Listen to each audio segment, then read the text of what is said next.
আসসালামু আলাইকুম everyone, welcome to my new video. গরুর মাংস হোক কিংবা খাসির মাংস, যদি এত রসালো এবং ভাজা ভাজা হয়, দেখতে তো যেমনই লোভনীয় লাগছে, খেতে কিন্তু বেশ লাগে। তো এই লোভনীয় মাংসের রেসিপির জন্য কী কী মশলা লাগবে দেখে নিই।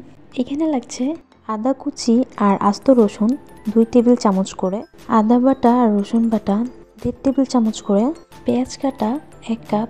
আমি এখানে পেঁয়াজটাকে জাস্ট 4টা ভাগ করে নিয়েছি। আর হচ্ছে কাঁচামরিচ, স্বাদ মতো গুঁড়ামরিচ আর 1 চা চামচ গোলমরিচ গুঁড়ো। আমি এখানে কালো গোলমরিচ ইউজ করব, আপনারা চাইলে সাদা গোলমরিচও ইউজ করতে পারেন।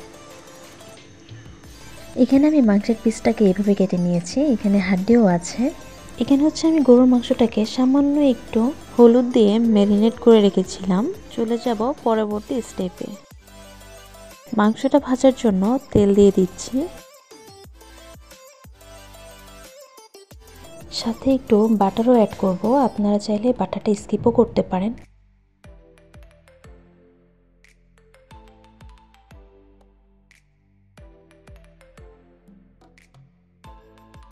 বাটারটা গলে গেছে, এখন মাংসটাকে দিয়ে দিব।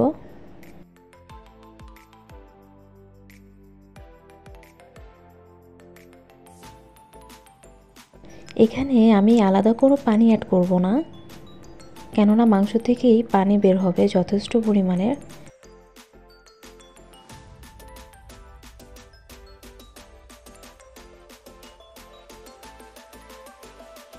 অলরেডি মাংস থেকে অনেকটুকু পানি বেরিয়ে গেছে। এখন আমি এখানে স্বাদ মতো লবণ দিয়ে এটাকে ঢেকে দিব।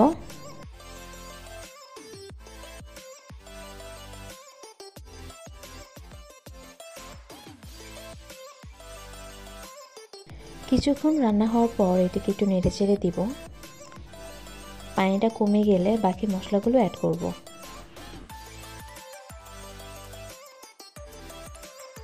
পানি একদমই শুকিয়ে গেছে। আমি এখন এখানে গুঁড়ামরিচ গুঁড়ো আর গোলমরিচ গুঁড়ো দিয়ে দিব।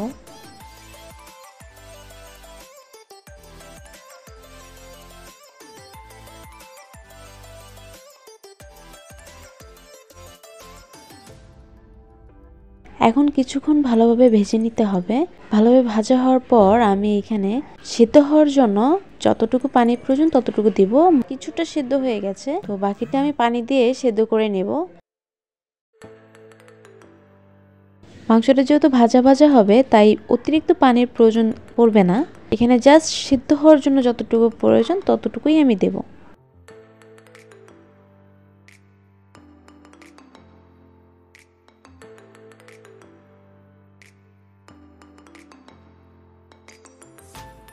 মাংসটা ডুবো ডুবো অবস্থায় আছে পানিতে, আমি এতটুকু পানি দিয়েছি। এরপর এটাকে ঢেকে দিব।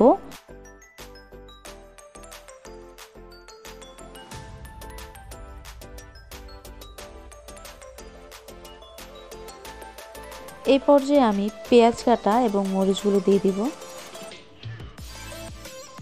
এরপর আবারও কিছুক্ষণ রান্না করে নেব।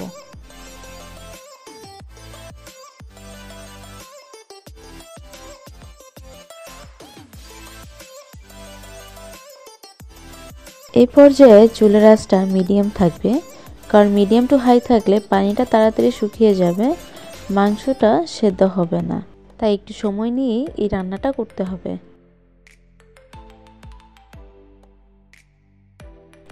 কিছুক্ষণ ভেজে নেওয়ার পর আমি এখানে দিয়ে দিচ্ছি রসুন বাটা। এবার এটাকে দিয়েও মোটামুটি 5 মিনিটের মতো ভেজে নিতে হবে।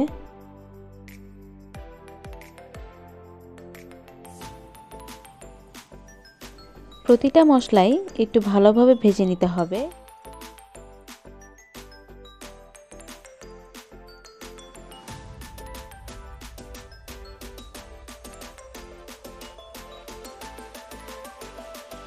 পাঁচ মিনিটের মতো ভাজার পর আমি এখন এখানে দিয়ে দিব আদা বাটা। এটাকেও 5 মিনিটের মতো ভেজে নিতে হবে।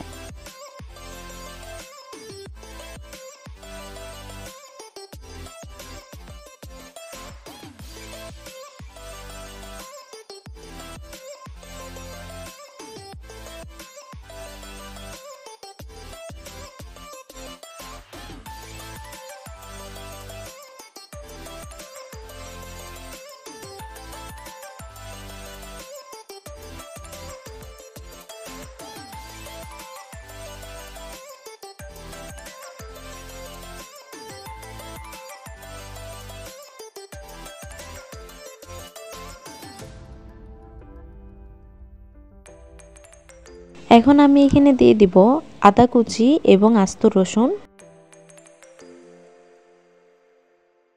এটাই ছিল লাস্ট উপকরণ। এখন আমি এটাকেও সুন্দর মতো ভেজে নিয়ে মানে সময় ধরেই ভাজবো একটু।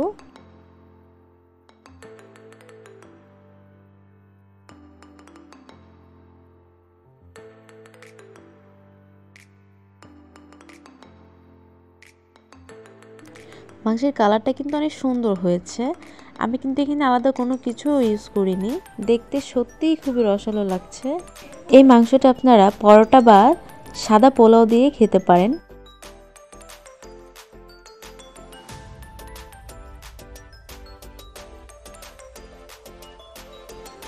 আমি এখন মাংসটাকে নামিয়ে সার্ভ করব। এই হচ্ছে ফাইনাল লুক। কালারটা কিন্তু খুবই সুন্দর।